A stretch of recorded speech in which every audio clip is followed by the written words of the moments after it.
মিশরের জমিনে অনেক দিন বৃষ্টির ব্যবস্থা বন্ধ ছিল। মুসা পয়গম্বর আল্লাহর কাছে দুহাত তুলে দোয়া করলেন, মালিক, মিশরের জমিনে বৃষ্টির ব্যবস্থা আপনি করে দেন। আল্লাহ রাব্বুল আলামিন বলল, মুসা, তোমার মজলিসের ভিতর এক গুনাহগার নাফরমান ব্যক্তি বসে আছে। যে পর্যন্ত এই নাফরমান ব্যক্তি তোমার মজলিস থেকে না যাবে, বৃষ্টির কোনো ব্যবস্থা করা হবে না, দোয়াকে কবুল করা হবে না। সঙ্গে সঙ্গে মুসা পয়গম্বর দাঁড়িয়ে এলান করলেন, কে আছো গুনাহগার নাফরমান ব্যক্তি? ভালোই ভালোই বলছি, তাড়াতাড়ি মজলিস থেকে উঠে চলে যাও। আর যদি তুমি মজলিস থেকে উঠে না যাও, আল্লাহর থেকে নাম ঠিকানা নিয়ে তোমাকে কিন্তু অপমান করে মজলিস থেকে বের করে দেওয়া হবে। যখন এই এলানটা মজলিসের ভিতর করে দিলেন, ওই মজলিসের ভিতর ছিল এক গুনাহগার নাফরমান ব্যক্তি। ওই ব্যক্তি টেনশনে পড়ে গেল এবং সঙ্গে সঙ্গে আল্লাহর দিকে রুজু হয়ে গেল। ওই ব্যক্তি তো ভাবছে, আমি যদি এই মজলিস থেকে উঠে চলে যাই, লোকজন বলবে, দেখো দেখো, ওই সেই গুনাহগার ব্যক্তি। আমি যদি এই মজলিসের ভিতর চোখের পানি ছেড়ে কান্না করি, লোকজন ভাববে, দেখো দেখো, এই সেই গুনাহগার ব্যক্তি যার জন্য আজকে বৃষ্টির ব্যবস্থাটা বন্ধ আছে। লোকজন তো আমাকে চিহ্নিত করে ফেলবে। ওই মজলিসের ভিতর ওই ব্যক্তি সঙ্গে সঙ্গে আল্লাহর দিকে রুজু হয়ে গেল এবং অন্তর থেকে আল্লাহর কাছে তওবা করে নিল। আল্লাহকে মন থেকে ডাক দিয়ে বলল, ও পরওয়ারদিগার, দীর্ঘ 40টা বছর আমি গুনাহের সাগরের ভিতর হাবুডুবু খাচ্ছি। এমন কোন গুনাহের কাজ নাই, এমন কোন অপরাধ নেই যে আমি করি নাই। সমস্ত গুনাহের কাজগুলো আমি করেছি। ও মালিক, এত গুনাহ করার পরে আমার জন্য আসমানের আলোটা বন্ধ করে দাওনি, আমার জন্য আমার নিঃশ্বাসটা বন্ধ করে দাওনি। আমার গুনাহের কথা যদি আমার স্ত্রী জানতো, কোনোদিন স্বামী বলে স্বীকার করতো না। আমার গুনাহের কথা যদি আমার ছেলে সন্তান জানতো, কোনোদিন বাবা বলে ডাকতো না। আমার গুনাহের কথা যদি আমার পাড়া প্রতিবেশী জানতো, তারা আমাকে গ্রামে রাখতো না, তারা আমাকে তাদের গ্রাম থেকে দাঁড় দাঁড় করে তাড়িয়ে দিত।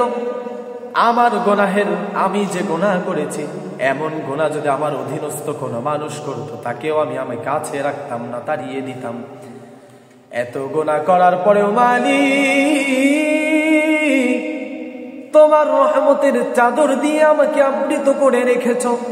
ও মালিক, আজকে মুসা নবীর মজলিসের ভিতরে তওবা করে নিলাম।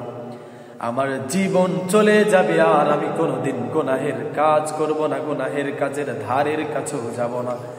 ওই ব্যক্তি এই বলে আল্লাহর কাছে তওবা করে নিল। সঙ্গে সঙ্গে মিশরের জমিন, মিশরের আকাশটা মেঘাচ্ছন্ন হয়ে গেল। মুসা নবী আল্লাহর কাছে বলল, মালিক, গুনাহগার ব্যক্তি তো মজলিস থেকে এখনো যায়নি, অথচ মিশরের আকাশটা মেঘাচ্ছন্ন হয়ে গেল, ব্যাপারটা বুঝলাম না। আল্লাহ রাব্বুল আলামিন বলল, মুসা, শুধু আকাশ মেঘাচ্ছন্ন হয়েছে বিষয়টা এমন না, এখনই মুষলধারে বৃষ্টি শুরু হয়ে যাবে। মুসা নবী বলে, মালিক, ব্যাপারটা বুঝলাম না, গুনাহগার এখনো যায়নি, আমার বৃষ্টির ব্যবস্থা, ব্যাপারটা বুঝলাম না। আল্লাহ রাব্বুল আলামিন মুসা নবীকে বলছেন, ও মুসা, তুমি কি জানো না তোমার মালিকের এক নাম রহমান? এরে মুসা, তুমি কি জানো না তোমার মালিকের এক নাম গফফার? তোমার মালিকের কাছে ওই গুনাহগার ব্যক্তি এমন ভাবে তওবা করেছে, যার তওবা করাটা আল্লাহর কাছে বড় পছন্দ হয়ে গিয়েছে। আল্লাহ তার তওবাকে পছন্দ করার কারণে তার দীর্ঘ 40টা বছরের গুনাহ এক মুহূর্তে মাফ করে দিয়েছে। দীর্ঘ 40টা বছরের গুনাহ এক মুহূর্তে মালিক মাফ করে দিয়েছে। তিনি হলো রহমান, তিনি হলো রহিম। হে যুবক ভাই, আজ গুনাহ করার পরেও কেন মালিকের কাছে ক্ষমা চাচ্ছেন না? এই ঘটনাটা আমি কেন বললাম? এই ঘটনা থেকে দুইটা শিক্ষা আমরা পাই। একটা হলো সেই ব্যক্তি দীর্ঘ 40টা বছর গুনাহের কারণে বৃষ্টির ব্যবস্থা বন্ধ ছিল। আজকে দেখেন আমাদের জমিনে চারিদিকে শুধু হাহাকার, গরমের ভাব, শুধু গরম আর গরম। কত মানুষ স্ট্রোক করে মারা গিয়েছে এই গরমের ভিতরে। মানুষ এই গরমে অসহ্য হয়ে যাচ্ছে। এটাও হলো আমার আপনার নাফরমানির কারণে, ঠিক কি না? আমার আপনার নাফরমানির কারণে আজকে বৃষ্টির ব্যবস্থাটা বন্ধ, আমাদের নাফরমানির কারণে। তাহলে এক নাম্বার হলো নাফরমানির কারণে আল্লাহর রহমত থেকে আমরা বঞ্চিত হই, রহমতকে আল্লাহ বন্ধ রাখে। একটা শিক্ষা পেলাম। আর একটা শিক্ষা পেলাম, দীর্ঘ আপনি 40 বছর গুনাহ করেছেন, 30 বছর গুনাহ করেছেন, না জেনে অথবা জেনে, যদি আপনি অনুতপ্ত হয়ে দুই ফোঁটা চোখের পানি ছেড়ে একবার যদি কলিজা থেকে আল্লাহকে ডাক দিয়ে বলেন, ও আল্লাহ, আমি তো জেনে গুনাহ করেছি, না জেনে গুনাহ করেছি, ও মালিক আপনি আমাকে মাফ করে দেন, আর কোনোদিন গুনাহের কাজ করব না। যদি খাঁটি দিলে মালিকের কাছে একটু তওবা করতে পারেন, আল্লাহ আপনার 30 বছর, 40 বছর, 50 বছরের সমস্ত গুনাহগুলো এক মুহূর্তে মাফ করে দিবে। এক মুহূর্তে আল্লাহ আপনাকে মাফ করে দিবে। ভাই, কত বড় বড় জাহান্নামীর আসামিকে আল্লাহ মাফ করে দিয়েছেন। কত বড় বড় জাহান্নামের আসামিকে আল্লাহ সেই জান্নাতের মেহমান দুনিয়া থেকে বানিয়ে দিয়েছেন। কাট্টা কাট্টা কাফেরকে, যারা জাহান্নামের আসামি ছিল, তাদেরকে জান্নাতি মেহমান বানিয়ে দিয়েছে।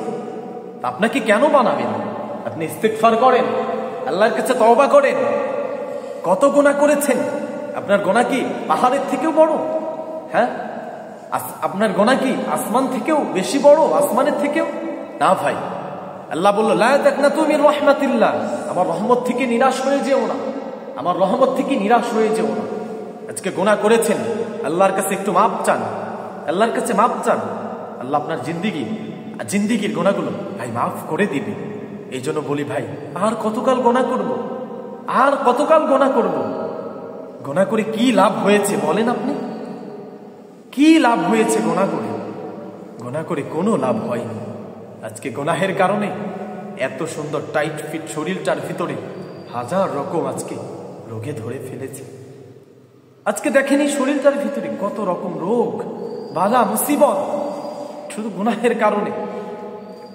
আজকে গুনাহের কারণে মনে হয় অন্তরটা নাপাক, আজকে গুনাহের কারণে মনে হয় আমাদের হাত দুইটা নাপাক, চক্ষু দুইটা নাপাক। এই জন্য ভাই আসেন, ইস্তিগফার করেন, আল্লাহর কাছে ক্ষমা চান, মালিক মাফ করে দিবে, মালিক মাফ করে দিবে। আপনি কি গুনাহ করেছেন আপনি জানেন, আমি কি গুনাহ করেছি আমি জানি। তো আমার গুনার জন্য, আপনার গুনার জন্য আপনি অনুতপ্ত হয়ে আল্লাহর কাছে ক্ষমা চান, আল্লাহ আপনার গুনাহগুলোকে মাফ করে দিবে। কারণ আপনি তো জানেন আপনি কি গুনাহ করেছেন। পৃথিবীর কেউ জানে না, কেউ জানে না, আল্লাহ কিন্তু জানে।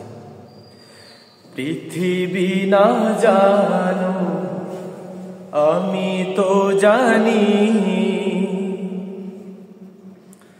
আমি কি পাপ করেছি হায়।